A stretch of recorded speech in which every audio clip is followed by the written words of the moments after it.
8.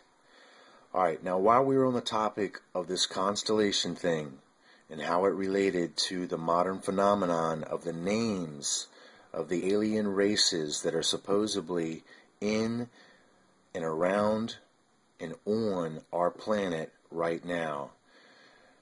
Now, as we're saying that those names equate to constellations, and as we noticed in Job 38, 31 through 32, that we have found a verse that gives us almost the exact constellations in question, meaning the Pleiades, Orion, and Arcturus. Now we're talking about the Pleiadians, those from Orion, and the Arcturians. And of course we've got this other constellation, Mesroth.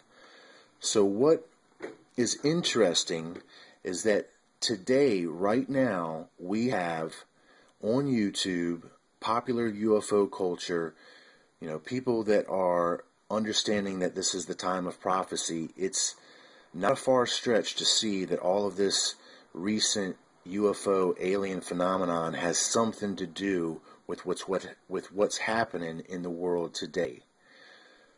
So, if we look with a little bit more of a discerning eye into this very revealing passage here, we will find out that it's not just talking about constellations. Now, as I said, these aliens, or supposed aliens, are calling themselves by the names of the constellations from which the planets are in, from which they hail. But I'm not saying that these literal aliens are literally coming now from these constellations. What I'm saying is that in the distant past, that they were born as men and women on these planets, in these constellations. That's why they are calling themselves today by these very names of the constellations in which their original race hails. Now you have to understand something. When we're talking about these sons of God I've already revealed are not angels. The sons of God in Genesis 6 are men and women like you and I, and yes, women, are like men and women like you and I that have lived a mortal life on another world. Perhaps Orion, in the constellation Orion, or in the constellation of Pleiades. They have lived and died, believed in God, gone to what we know of as heaven. Peter, Paul, and John said, "My Father has 7 mansions in heaven." Well, you could see those as 7 individual worlds where we are made more straight. We are giving the new names in the new body, but yet we are not perfect. I know it's a lot to take in.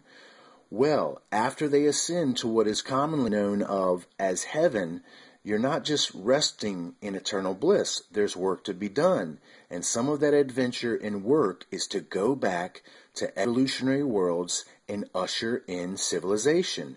Now, who better to bring in a civilization than people that come from another human-type civilization on another far-flung world in time and space?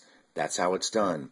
Unfortunately, when they were here doing their work that they were ordained to do from heaven, because that's where they came from, they've lived a physical life, ascended into heaven, and then through this work of service have taken back on a material form and come back to another planet, another evolutionary world to usher in civilization. That's exactly what's happening. Unfortunately, my friends, while they were here doing this work, the rebellion happened. Lucifer rebelled in heaven, and there was a war in heaven.